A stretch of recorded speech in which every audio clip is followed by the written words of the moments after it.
안녕하세요. 저는 30대 후반 미혼 여성입니다.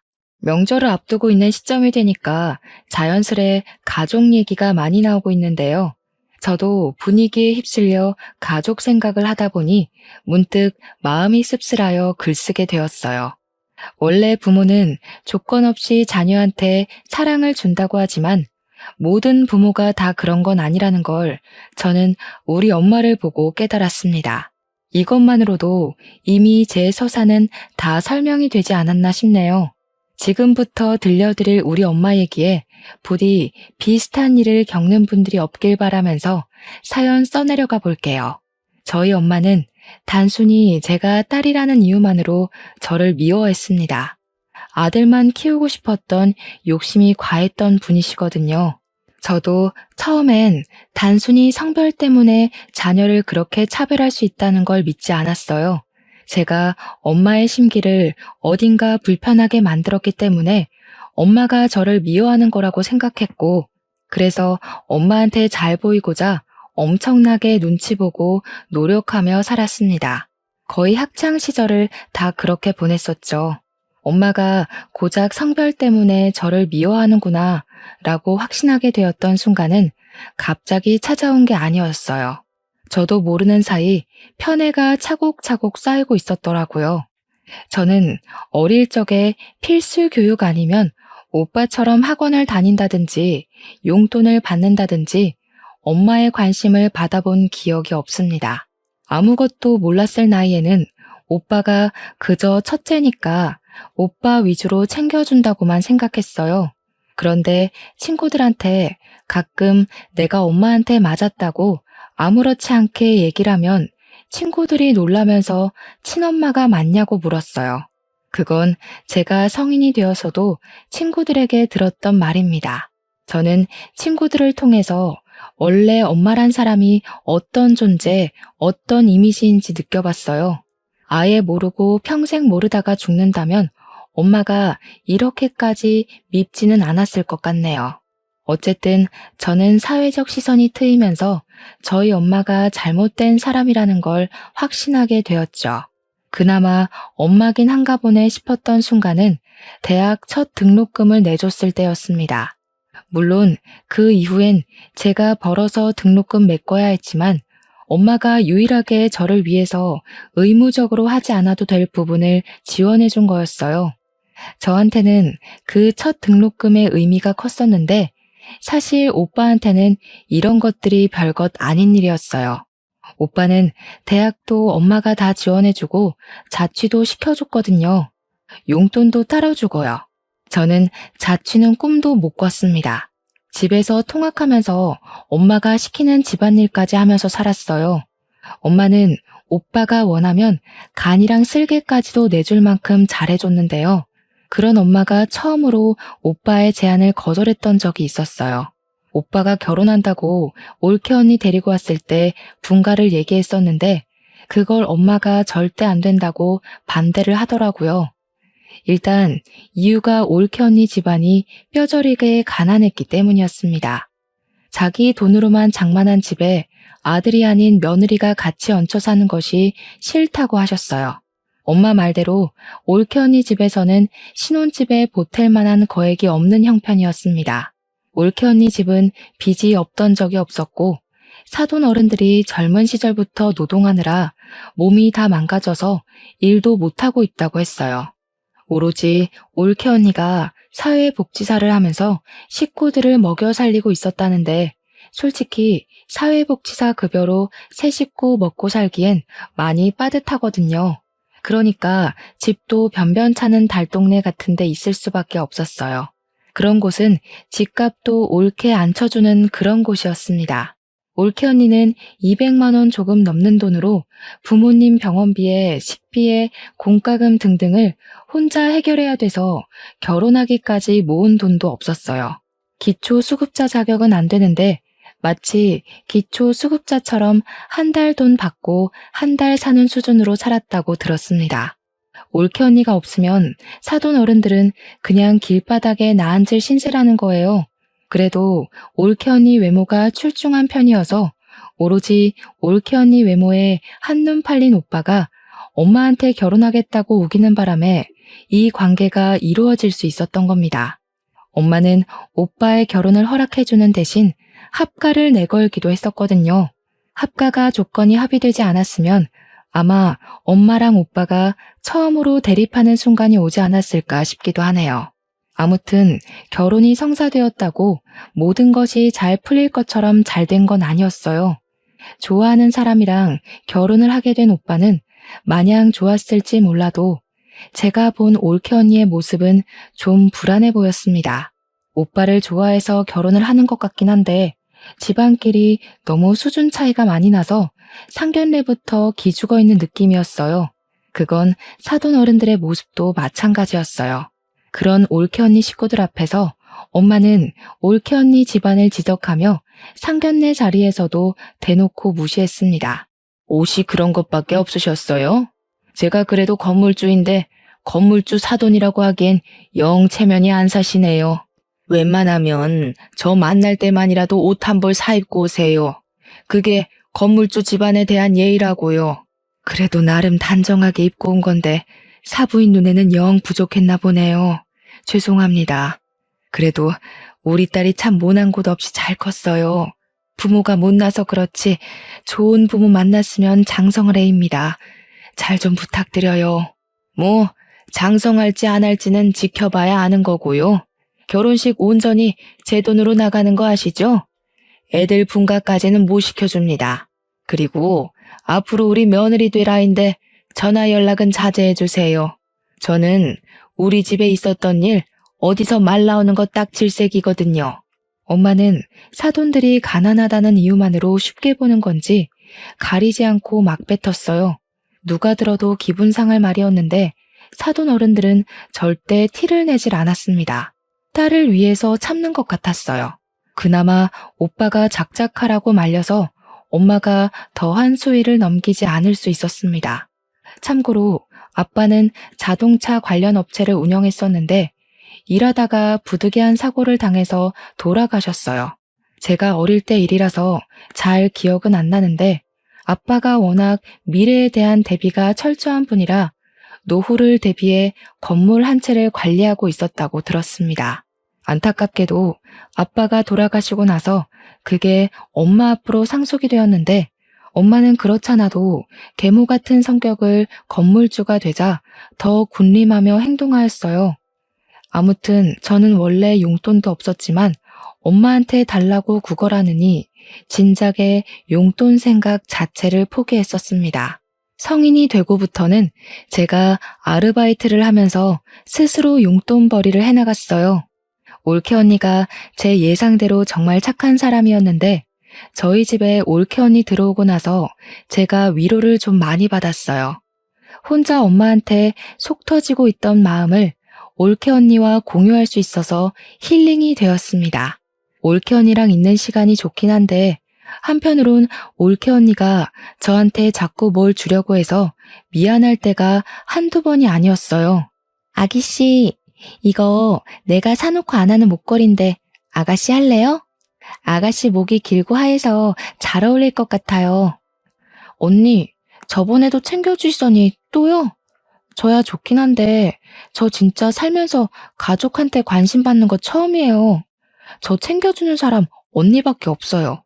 처음엔 저도 모르게 착한 올케 언니에게 더 관심 받고 싶어서 괜히 힘든 소리도 많이 하고 고민 상담하면서 위로도 갈구했었어요. 그때마다 올케 언니는 제 마음을 귀신같이 알아채고는 친언니처럼 진심으로 저를 보듬어 주었습니다. 올케 언니 덕분에 원래 가족이란 건 이런 거구나 생각했어요. 그래서 올케 언니에 대해 마음이 많이 열렸고 저도 엄마 몰래 올케 언니를 많이 도와주었습니다. 혼자 집안이라는 서름을 누구보다 제가 잘 알고 있기 때문에 저는 올케 언니에게 그런 감정을 느끼게 해주고 싶지 않았어요. 올케 언니가 엄마한테 이리 치이고 저리 치이는 걸 많이 봤거든요. 엄마는 그냥 여자를 싫어하는 건지 저한테만 괄시를 했던 게 아니라 올케 언니도 그저 여자에 가난까지 더해서 심하게 미워하더라고요. 아유, 너는 가난한 냄새를 아주 달고 다니는구나. 어디 가서 내 며느리란 소리 하지 마라. 급이 안 맞아서야 원.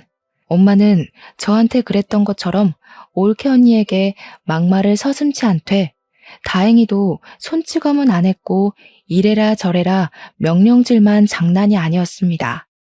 올케 언니가 사소하게 실수하는 것도 전부 트집 잡는 걸로 모자라 올케 언니의 살림 방식을 굉장히 싫어했어요. 야, 너 화장실 식초로 씻었니? 꾸진 년이 꾸진 짓만 하고 있네.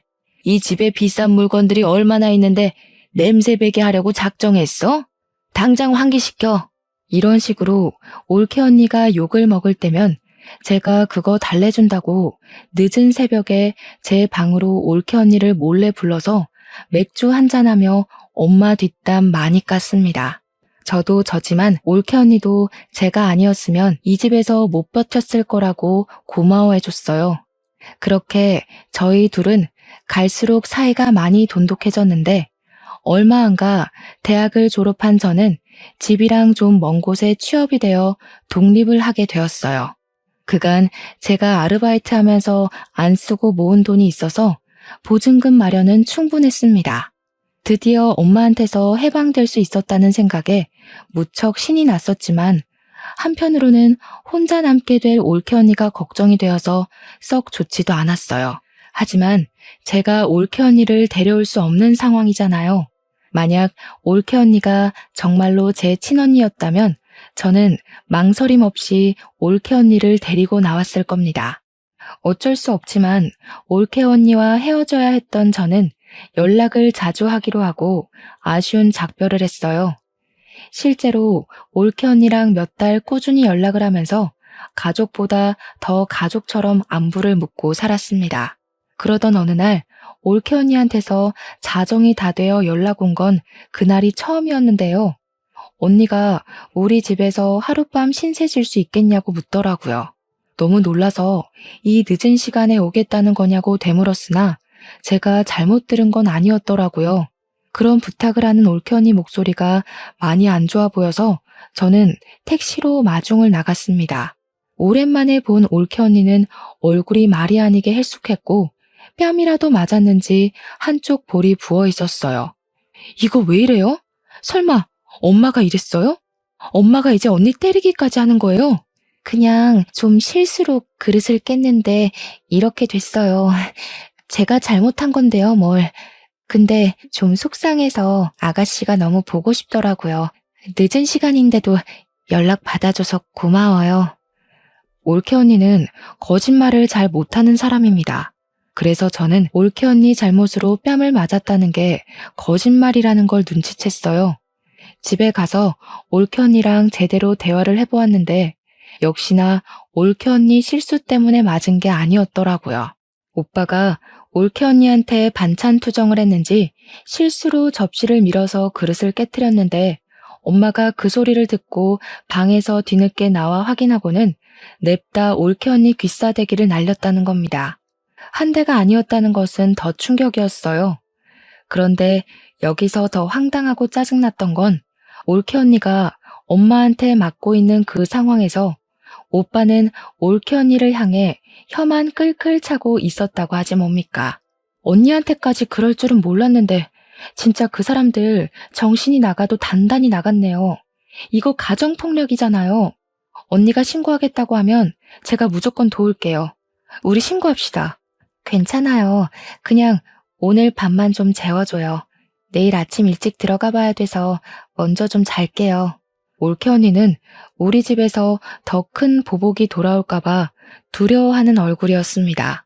올케 언니가 한 번은 오빠한테 이혼 얘기도 했었다는데 오빠가 그걸 엄마한테 고자질하는 바람에 엄마가 또 올케 언니를 잡아먹으려 했다네요.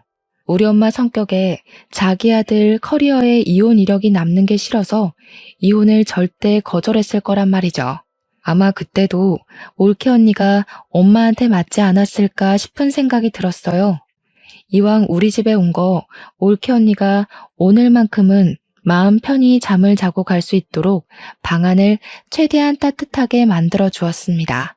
다음 날은 뭐 그리 빨리 오는 건지 올케 언니를 웬만하면 보내기 싫었는데 어쩔 수 없이 배웅을 하면서 혹시라도 무슨 일이 있으면 언제든지 찾아오라고 우리 집 비밀번호도 알려줬어요. 올케 언니는 정말 고맙다고 하고 그렇게 지옥 구덩이로 돌아갔습니다. 그리고 저는 올케 언니를 그렇게 보낸 걸 여전히 뼈저리게 후회하고 있어요. 제가 다음으로 들은 올케 언니 소식은 유감스럽게도 사망 소식이었거든요. 일하다가 연락을 받았던 저는 상부의 얘기에 이를 빼고서 장례식으로 헐레벌떡 달려갔습니다. 올케 언니 영정사진과 그 앞에서 울고 있는 올케 언니 부모님을 보았어요. 그리고 그 와중에 소름 끼쳤던 건 눈물 한 방울 안 흘리는 오빠보다 시시덕거리며 조문객들이랑 떠들고 놀고 있는 엄마 모습이었습니다. 아우, 여기 음식업체 어디니? 떡이 굳었네 굳었어. 전화해서 좀 따져라. 돈을 얼마나 줬는데 서비스가 이 모양 이 꼴이야? 그때는 엄마가 다른 날보다 더 사람 같지 않아 보였어요. 엄마의 망언이 빈소 전체로 퍼지고 있는데도 가난한 집안이었던 사돈 어른들은 이 장례식을 차려준 엄마를 차마 뒤집어 엎질 못하고 있었습니다. 사돈 어른들이 더 분에 받쳐서 올케 언니를 향해 울고 있는 걸 제가 더 못 참겠더라고요. 그래서 저는 그간 어릴 때부터 받아온 차별과 멸시와 편애에 대한 서름을 담아서 엄마한테 달려갔어요. 식탁 위에 있는 육개장 그릇을 들고서 그대로 엄마 얼굴에 뿌려버렸습니다. 이년이 돌았나? 이게 뭐야? 뭐하는 짓이야 이 정신 나간 년아. 진짜 정신 나간 게 뭔지 보여줘? 사람이 이만큼 정신 나가도록 한 게 누군데 이제 하다못해 사람까지 죽였어. 엄마는 살인자야. 엄마가 뭔데 잘 살려고 하는 사람들을 죽여버려. 엄마는 눈에 들어간 육개장 때문에 제 말을 듣지도 못하고 발만 동동 구르며 따가워하고 있었습니다. 제 얘기를 들었다고 하더라도 고춧가루 통증 때문에 대답을 할 수 없었다고 보는 게 맞겠네요. 엄마가 너무 소란 피우면서 휴지를 찾으니까 누군가가 서둘러 휴지를 가져왔는데 저는 그걸 뺏어 들고서 신발장 밖으로 던져버렸어요. 그리곤 엄마 머리채 잡고 잡아뜨리고는 올케 언니 죽인 죄로 경찰에 신고할 거라 겁박을 주었습니다.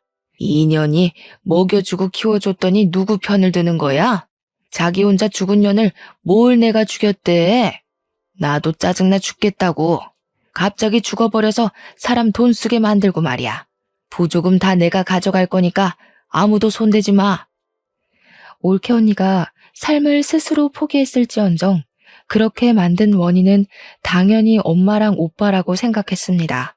손만 안 댔다 뿐이지 올케 언니에게 엄마랑 오빠는 분명한 가해자였어요. 장례식장은 첫날부터 시끄러웠습니다. 제가 엄마를 막대하고 있자 뒤늦게 오빠가 달려들어서 저를 밀쳤는데 그대로 밀쳐지는 저를 사돈 어른들이 붙잡아 주어 넘어지진 않았어요. 사돈 어른들은 저를 보고서 용기를 얻은 건지 이제야 엄마한테 한 소리를 하기 시작했습니다. 이 악마 같은 사람들, 우리 딸을 감히 총부리듯 부려요? 어쩐지 우리 같은 집안을 사돈으로 받아준다고 할 때부터 이상했어. 우리 딸 이런 식으로 부려먹고 죽이려고 데려간 거지? 어디서 가난뱅이 주제에 건물주한테 큰 소리를 쳐요? 아무것도 없이 쓸모없는 몸뚱이만 들고 시집 왔으면 그 정도는 감당했어야지. 세상에 공짜가 어딨어? 내가 정신 나갔다고 남의 집 거지 새끼를 애지중지하며 데리고 살겠어? 내 딸 입에 들어가는 쌀 한 톨도 아까운 마당에? 엄마는 오빠 덕분에 겨우 눈을 뜨고는 우리한테 삿대질을 하면서 망언을 퍼부었습니다. 그러면서 자기가 차린 장례식장이니 당장 꺼지라고, 아니 올케 언니 장례식 여기서 정리하자고 난동 부리기 시작했어요. 결국 보안 직원 오면서 상황은 정리되었습니다. 보안 직원 지키고 있는 가운데 올케 언니 장례식은 3일을 겨우 보낼 수 있었어요. 엄마랑 오빠 때문에 올케 언니 앞에서 마음 터놓고 울어보지도 못하고 완전 냉전 상태로 장례식을 마무리했습니다. 저는 이대로 올케 언니를 억울하게 보낼 수 없었어요. 끝까지 잘잘못 모르는 악마 같은 제 가족을 벌 주고 싶었습니다. 저도 그만한 도전을 해볼 수 있는 직장인이었으니까요. 가장 먼저 찾아간 곳은 바로 우리 집이었어요. 언니의 물건이 다 그 집에 있으니까 들어가기 끔찍한 그곳을 제 발로 찾아갔습니다. 아이고, 가난뱅이 자식 납시였네. 네가 거기서 감히 남의 집 사람들을 옹호해? 이제 너는 내 딸 아니야. 내 집에서 당장 나가. 내가 언제 엄마 딸이었던 적은 있어? 자식이라고 낳았으면 조건 없이 당연히 해줘야 되는 의무 말고는 엄마가 나한테 뭘 해줬는데? 대학 등록금 한 번 내준 거? 그건 엄마가 자식한테 해주는 지원이 아니라 내가 엄마 뒤치다꺼리한 비용으로 받은 거지. 엄마가 나한테 뭘 해줬다고 생각하는 것만큼 나도 엄마한테 똑같이 해주느라 힘들었으니까 그딴 걸로 생색낼 생각 마. 그 뒤로도 엄마가 제게 시비를 걸었는데 그냥 무시해버렸습니다. 저는 오빠가 출근하고 없는 방으로 들어가 올케 언니 물건을 뒤졌어요. 그런데 감쪽같게도 올케 언니 물건이 없더라고요. 설마 벌써 내다 버린 건가 싶어 불안감이 엄습해왔습니다. 당장 엄마한테 가서 올케 언니 짐 어쨌냐고 따졌더니 엄마가 콧방귀를 끼대요. 아, 그 꾸질꾸질한 옷들? 저 방에다 처박아뒀다. 갖다 버리려다가 내 손 더러워질까봐 놔뒀는데 얼른 좀 치워버려. 괜히 돈 빼먹는 귀신이라도 붙을라. 저희 본가에는 창고로 쓰는 방이 하나 있었는데 그곳은 보일러도 안 들어오는 방이에요. 엄마가 그곳을 가리키길래 문 열고 들어가 봤습니다. 사용하지 않는 곳이라서 전등 설치도 안 했기 때문에 창문도 없는 그 방은 깜깜 그 자체거든요. 그나마 거실에서 들어오는 불 때문에 문을 열면 안이 보이는 정도였어요. 그렇게 확인한 방 안은 정말 경악할 정도로 말이 안 나왔습니다. 올케 언니가 저 없는 동안 내내 여기서 지냈는지 베개랑 이불 곱게 개어져 있었고 언니 옷 몇 개랑 신발까지 전부 이 안에 있더라고요. 이 방에서 생활을 했던 것 같았습니다. 그걸 보자 미친 듯이 부하가 치밀어 오르면서 눈물이 났지만 참았어요. 당장의 감정 때문에 엄마랑 오빠를 더 크게 벌할 수 있는 기회를 놓칠 순 없었습니다. 저는 꽤 큰 가방을 들고 왔으나 챙길 것 몇 없는 언니의 물건을 전부 가방에 담고 집을 나왔어요. 나올 때도 엄마가 근처 얼씬도 하지 말라는 욕을 하길래 대문을 한번 발로 차주고 돌아섰습니다. 그러고는 그 짐을 사돈 어른 댁에 전달해 주었어요. 사돈 어른들은 언니의 조촐한 유품들을 보면서 또 한 번 눈물을 흘렸습니다. 정말 고마워요. 우리 딸한테 사돈 아가씨처럼 좋은 동생이 있었다면 이렇게 외롭게 가진 않았을 텐데 우리 딸에게 좋은 가족이 되어주어서 정말 고맙습니다. 안사돈 어른은 난임이라서 올케 언니도 힘들게 얻은 자식이라고 했습니다. 힘들게 얻은 자식을 지켜주지도 못하고 그렇게 황망하게 보냈으니 저는 상황을 이렇게까지 만든 엄마가 더더욱 악마로 느껴졌어요. 저는 꼭 올케 언니의 억울함 풀어주겠다고 근거 없는 약속을 했고 사돈 어른들을 위로해 주었습니다. 원래는 바로 집에 가려고 했는데 사돈 어른들이 보채서 저녁까지 먹고 갔어요. 저를 세심하게 챙겨주는 사돈 어른들 관심을 받으면서 올케 언니 생각이 많이 났습니다. 사돈 어른들과 올케 언니의 마음이 비슷하게 닮아 있는 것 같았거든요. 맛있게 식사를 마친 저는 설거지를 대신 해드리려고 했어요. 그런데 갑자기 방에서 나온 바깥 사돈 어른이 제게 하얀 봉투를 내미는 바람에 다시 자리에 앉게 되었습니다. 장례식 때 도와줘서 고마워요. 아가씨 없었다면 우리 딸 3일장도 못 치렀을 거예요. 이건 고맙다고 주는 사례비예요. 네? 아니에요. 저 이런 거 받으려고 그랬던 거 아니에요. 올케 언니는 저한테도 가족 이상으로 좋아했던 사람이었어요. 저도 화가 나서 그랬던 거지 절대 뭘 바라고 그런 거 아니니까 이러지 마세요. 먼저 떠난 우리 딸이 종종 전화와서는 아가씨 얘기를 했었어요. 친동생 있는 집안 안 부럽다고 그렇게 좋아했었는데 그게 내가 내내 고마워서 그래요. 너무 거절하는 것도 그분들께 예의가 아닌 것 같아서 저는 결국 그 봉투를 받아야만 했습니다. 그리곤 그 돈을 고이 모셔뒀다가 다음에 사돈댁 집들이 선물이나 사가야겠다고 생각하면서 나왔어요. 집으로 돌아가는 동안 택시 안에서 올케 언니 생각이 너무 많이 나서 저도 울음이 터져버렸습니다. 그렇게 택시에서 기력을 다 빼고 집 건물로 들어갔는데 그때 제 눈에 우편함이 들어왔어요. 생각 없이 우편물을 뽑았더니 거기에 올케 언니 이름으로 된 봉투 하나가 있더라고요. 저는 얼른 집에 돌아가서 그 우편물을 뜯어보았습니다. 거기엔 웬 USB 하나랑 언니 휴대폰, 병원 진단서, 그리고 언니 유서로 보이는 편지가 있었어요. 내용에는 제게 고맙다는 내용과 엄마랑 오빠가 언니를 어떻게 괴롭혔는지 폭행 장면, 폭언 녹음도 있었습니다. 그리고 중간에 언니가 가출한 것으로 예상되는 녹취도 담겨 있었어요. 가출을 했으면 쭉 도망칠 것이지 왜 며칠만 나갔다 온 것일까? 그게 좀 궁금했는데 그 내용은 따로 설명이 없었습니다. 어쨌든 집으로 돌아온 올케 언니는 다시 시작된 괴롭힘에 괴로워서 결국 스스로 안 좋은 쪽을 선택한 것 같았어요. 그 사실은 언니가 남긴 이 우편물들로만 봐도 정황이 확실한 부분이었습니다. 그리고 유서에는 좀 충격적인 사실이 적혀 있었는데요. 그 안에는 보육원 주소가 적혀 있었고 그게 올케 언니 아기라는 내용이 담겨 있었어요. 오빠의 자식이 맞지만 올케 언니가 일부러 가족들에게 임신 사실을 알리지 않았다고 합니다. 그 문구를 보자 올케 언니가 어느 날을 기점으로 부쩍 살이 오른 걸 본 적이 있었는데 그게 임신 때문이었나 싶은 직감이 왔어요. 그 당시 제가 올케 언니에게 몸매 변화에 대해서 물은 적도 있었거든요. 요새 살기가 편한가 식욕이 자꾸 오르네요.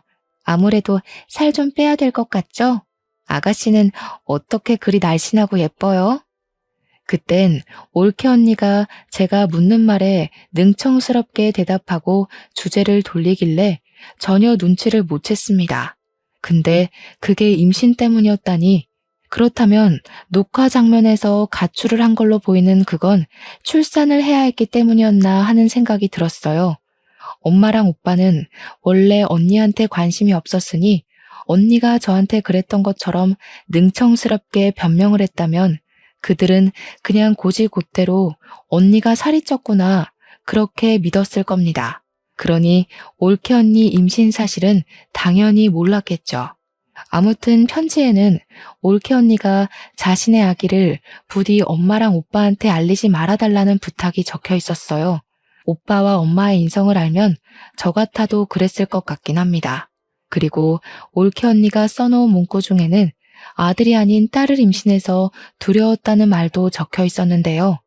아이가 핍박받고 자랄 게 겁이 나 식구들에게 비밀로 하고 보육원에 맡길 수밖에 없었다는 뉘앙스가 있었어요. 자신의 자식도 제대로 안아보지 못하고 죽을 준비만 했을 언니의 마음이 얼마나 썩어 문드러졌을지 굳이 눈으로 확인하지 않아도 알 것 같아서 너무 속상했어요. 그렇게 착한 언니는 이렇게 가면 안 되는 사람이거든요. 아이랑 같이 행복하게 살 자격이 있는데 왜 우리 가족이랑 연이 되어서 이렇게 생을 마감해야 했는지. 우리 언니를 망쳐놓은 것이 제 엄마랑 오빠라는 게 정말 끔찍했고 누군가를 해코지하고 싶단 마음이 처음으로 들었었어요. 언니의 편지 마지막 멘트에는 저한테 미안하고 고마웠다는 말까지 있었는데 그 진심 어린 말에 저는 정말 많은 죄책감을 느꼈습니다. 언니가 쓸쓸한 선택을 하도록 신경을 못 써준 게 너무 미안했고 쓸쓸하게 떠나는 순간에도 옆에 있어준 사람 하나 없었다는 것이 너무 미안했어요. 저의 슬픔은 오빠랑 엄마를 향한 분노로 변질되어 커졌습니다. 일단 저는 급히 아이를 찾으러 보육원을 먼저 갔어요. 그곳에서 올케 언니가 맡긴 갓난 여자 아기를 만났습니다. 다행히도 언니 딸은 개 같은 오빠를 닮지 않고 하얗고 예쁜 언니를 닮았더라고요. 이 예쁜 아이를 떼어놓아야만 할 때의 언니 심정은 이루 말할 수 없을 만큼 괴로웠겠죠. 저는 아이 소식을 사돈 어른들께 알린 후 데려갔습니다. 다행히 출생신고는 되어 있었는데 조금 늦게 안 사실이지만 당황스럽게도 아이 이름이 제 이름과 같더라고요.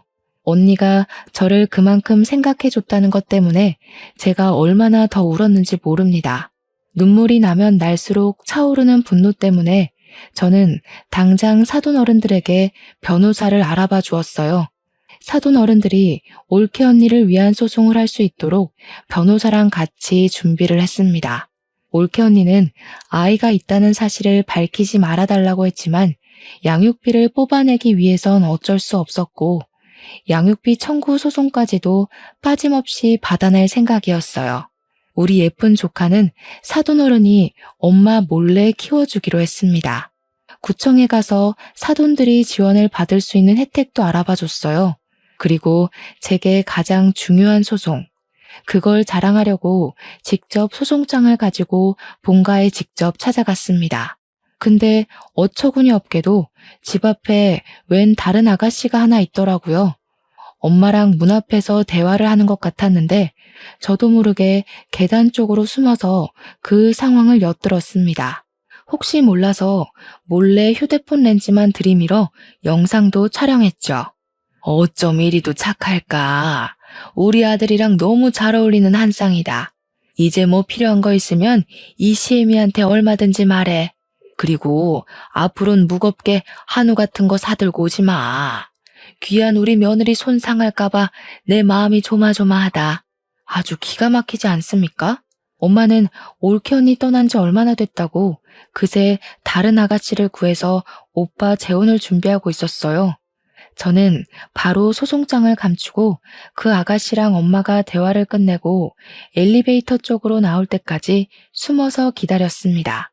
한 20분 대화가 이어졌을까? 둘이서 사이좋게 인사를 나누고 현관문이 닫혔어요. 아가씨가 엘리베이터 쪽으로 오길래 저도 그제야 제 모습을 드러냈습니다. 제가 먼저 아는 체를 했더니 아가씨가 당황하면서 저더러 누구냐고 묻더라고요. 1001호 집안의 딸이에요. 보아하니 저희 오빠랑 결혼 준비하시는 것 같은데 저희 엄마가 엄청나게 꼬리치고 있는 거 보니까 좀 잘 사시는 분인가 봐요. 네? 어머님이 외동아들 하나 있다고 그랬는데요. 누구신데 뜬금없이 나타나서 그런 말 하세요. 알지도 못하는 사람을 왜 상대해줘야 하는지 모르겠네요. 비켜주세요. 긴 말 안 할게요. 저희 오빠랑 결혼하지 마세요. 만난 지 얼마 안 되셨을 거 아니에요. 저희 올케 언니가 죽은 지 얼마 안 됐으니까. 저희 올케 언니는 돈 없다고 갈굼당해서 죽었거든요. 그쪽은 돈이 있는 것 같은데 이제 엄마가 그쪽 돈 빨아먹으려고 갈굼하겠네요. 제 말이 안 믿기시면 가족관계 증명서 가져오고요. 아가씨는 제 말에 당황해서 일단 답변을 못했습니다. 그러다 결국 제가 손에 들고 있던 소송장을 보여줬더니 어느 정도 우리 집안에 문제가 있다는 걸 느낀 것 같았어요. 이 아가씨는 오빠보다 나이 많은 노처녀더라고요. 제 얘기를 믿고 자신과 우리 집안 돌아가는 상황을 설명해 주었는데요. 이 아가씨 엄마랑 우리 엄마는 동창 사이였고 여자 쪽에서 결혼이 더 급한 건지 만난 지 2개월 만에 결혼 약속을 했다고 하더라고요. 만난 지 2개월이면 올케 언니가 죽기 전이란 말이죠. 오빠가 바람까지 피웠다는 뜻입니다. 어쨌든 죽은 올케 언니가 오빠와 혼인신고를 안 했기 때문에 그 아가씨는 오빠가 결혼을 했었던 유부남이란 사실도 모르고 있었어요. 저는 더더욱 그분에게 이 결혼 절대 하지 말라고 신신당부를 했습니다. 그러자 아가씨가 당황하더니 사실 이번 주 주말에 상견례 날짜가 잡혀 있다고 하더라고요. 엄마는 저를 아예 가족에서 배제하기로 작정했나 봐요. 딸이 있다는 사실도 안 알리고 오빠가 상견례 한다는 사실도 알리지 않은 것 보면 말이죠. 뭐 이런 정황만 봐도 유부남인 게 들킬까봐 그런 게 뻔하네요. 오히려 잘 됐다고 생각했어요. 저는 아가씨에게 그 상견례 장소랑 시간만 알아내서 깽판 치러 찾아가기로 계획을 바꿨습니다. 그렇게 예고 없이 들이닥친 상견례 자리에서 엄마랑 오빠는 제 얼굴을 보자마자 하얗게 질려버렸어요. 아가씨는 이미 자기 가족들에게 제가 깽판 치러 올 걸 알렸는지 엄마랑 오빠만큼은 놀라지 않더라고요. 저는 가져온 소송장을 아가씨 식구들에게 전부 보여주었습니다. 그리곤 당신 딸이 만약 이 결혼을 한다면 죽은 올케 언니 꼴 날 거라고 낱낱이 알려주었어요. 그리곤 오빠가 혼인신고는 안 했을지언정 사실 결혼을 한 유부남이라는 사실도 밝혀주었습니다. 심지어 올케 언니가 시모의 갖은 핍박과 폭언에 더 이상 살고 싶지 않아 스스로 목숨을 끊겠다는 내용의 비디오 영상까지 보여주었죠. 그곳에는 엄마가 올케 언니를 함부로 대하는 장면이 노골적으로 담겨 있었어요. 근데 여기서 돌아가는 상황을 알고 보니 아가씨 집에서 이미 엄마한테 명품백을 몇 개 해줬나 보더라고요. 게다가 엄마가 건물주 신분을 내세우면서 예단비로 1억까지 요구한 상태였고요. 새 사돈 되시는 분은 저렴하기 짝이 없는 엄마의 행실에 결국 화를 참지 못하고 자리에서 일어났습니다. 그리곤 식탁 위에 있는 따뜻한 차를 엄마 얼굴에 뿌려버리는 거 아니겠습니까? 우리 딸이 어제 그런 말 할 때는 그래도 동창이니까 네 말을 믿었어. 근데 이런 시궁창 과거를 속이고 감히 우리한테 돈까지 바래? 우리 딸은 또 뭐라고 괴롭히면서 죽일 작정이었니? 네 아들보다 나이 많다고 종살이 시킬 생각이었어? 화딱지 나서 못 참겠네. 너 내가 고소할 테니까 두고 봐. 알고 보니 오빠 재혼에 필요한 예식장과 신혼집에 들어갈 가전제품, 신혼집까지 전부 다 아가씨 집안에서 돈을 다 대준 거더라고요. 마치 올케 언니가 우리 집 올 때 우리 집에서 신혼살림 다 대준 것처럼 말이죠. 올케 언니는 분가를 한 게 아니니까 사실상 그렇게 뭘 많이 해줬다고도 못해요. 지금이야말로 뱉어낼 게 많아진 엄마가 큰일 난 셈이었습니다. 화가 난 아가씨 엄마는 자기가 들인 돈 다 뱉어내라고 소리를 빽 질렀고 당장 사기죄로 신고할 거라며 변호사를 찾으러 자리를 박차고 나갔습니다. 엄마가 나가는 친구를 잡으려고 급하게 따라붙었지만 자기 친구한테 귀싸대기만 맞았을 뿐이었어요.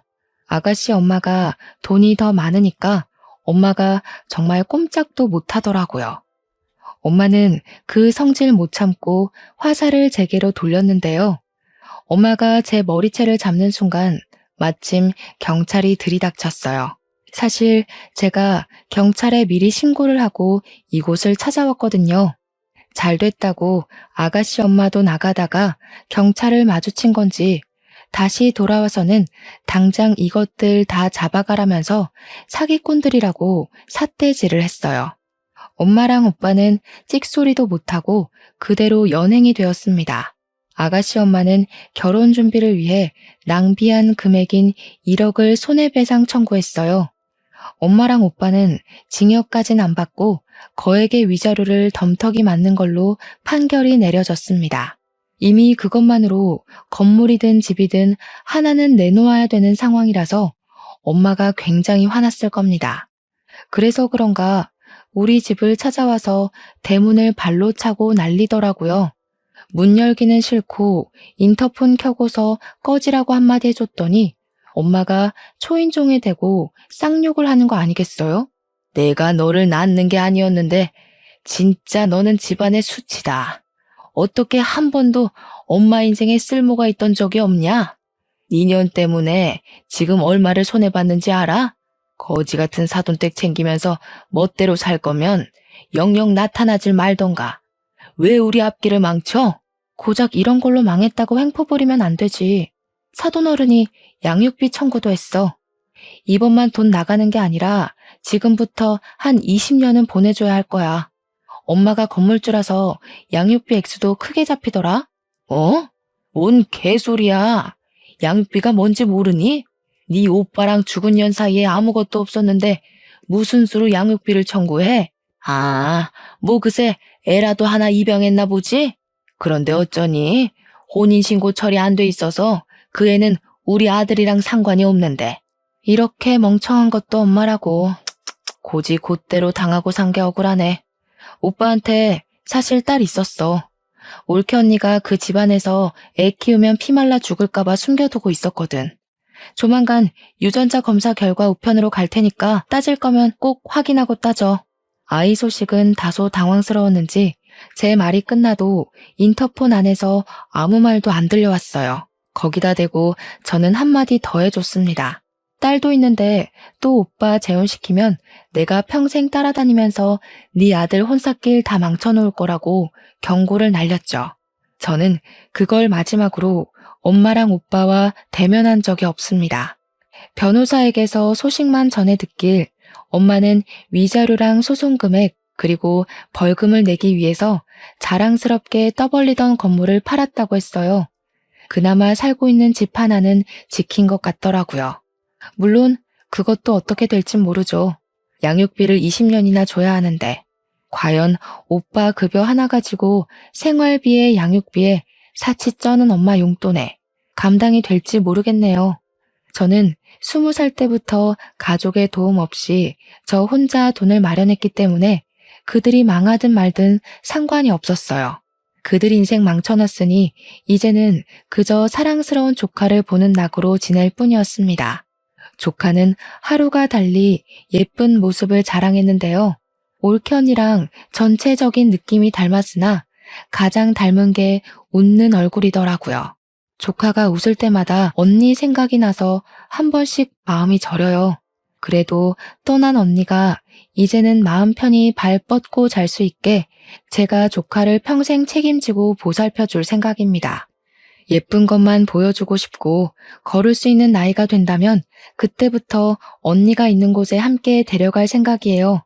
조카가 엄마의 얼굴은 알면서 자랐으면 좋겠거든요. 혹시나 아빠를 물어본다면 저는 숨김없이 말해줄 생각입니다. 물론 그건 조카가 그 정도의 아픔을 감당할 나이가 되면 말이죠. 이제 그만 그들 신경 안 쓰고 잘 살 수 있겠지 하고 마음 놓던 시기에 뜬금없이 오빠한테 연락이 온 적이 있었어요. 철천지 원수 같은 오빠는 어이없게도 딸 얼굴 한번 보고 싶다며 연락을 했더라고요. 그 말을 듣는데 더 들을 것도 없이 화가 나서 저는 오빠한테 바로 미쳤냐고 절대 싫다고 거절했습니다. 오빠가 아빠 자격이 있다고 생각해? 언니가 오죽 겁이 났으면 임신한 사실도 숨겼겠어. 출산도 몰래 집 나가서 혼자 해결하고 몸 회복도 안 됐는데 집에 돌아와서 또 괴롭힘 당했어. 언니가 그렇게 괴로울 동안 오빠는 뭐 했는데? 오빠는 엄마랑 뭐 다를 거라 생각해? 오빠는 그냥 조카 양육비만 다달이 보내면 돼. 그게 내가 오빠한테 봐줄 수 있는 유일한 아빠 노릇이야. 오빠는 제 경고에 아무런 말도 하지 못했습니다. 그제야 자기도 잘못한 걸 뼈저리게 느낀 건지 다행히도 성실하게 양육비를 보내주곤 있어요. 만약 안 보낸다면 제가 또 가만히 있지 않을 겁니다. 엄마는 여전히 반성도 없어요. 오빠가 가끔 문자로 엄마 감당하기 힘들다고 연락이 오는데 엄마가 정신 나가서 그런가 이젠 아들한테도 성질을 부리나 봅니다. 저러다가 그나마 있는 아들 하나한테도 버림받아봐야 정신을 차리는지 모르겠네요. 제가 조금 더 빨리 철이 들고 사회에 대해 잘 알았더라면 올케 언니를 우리 오빠랑 결혼시키지 않았을 텐데 이건 아마 제 평생의 후회로 남을 것 같습니다. 그 사실 때문에 사돈댁에 더 자주 찾아가긴 해요. 마치 본가를 찾아가듯 마음 편한 걸음으로 주말에 한 번씩은 갑니다. 조카가 좋아하는 인형이랑 용품들 챙겨가고 사돈어른들 옷도 몇 벌씩 선물해주고 있어요. 제 급여가 떵떵거릴 만큼 많은 건 아니지만 용돈을 딱히 쓸 데도 없고 또 사돈댁이 제게는 본가 같은 기분이 들어서 그렇게 하고 싶더라고요. 사돈 어른들도 제게 더는 존댓말을 하지 않아요. 정말 딸처럼 이름을 불러주면서 제 생일까지 기록해놓고 챙겨주신답니다. 이런 게 남들 다 누리고 있는 가족 사이라면 저는 아마 사돈댁과 계속 이런 연을 이어갈 것 같아요. 비로소 소중한 사람들과 화목하게 사는 것이 무엇인지 느끼고 있는 요즘입니다. 글이 길었죠? 변변찮은 내용이었을지 모르겠지만 긴 글 들어주셔서 너무 감사합니다. 날이 많이 따뜻해졌는데 우리 모두 가족들과 나들이 다니면서 소중한 추억 많이 만듭시다.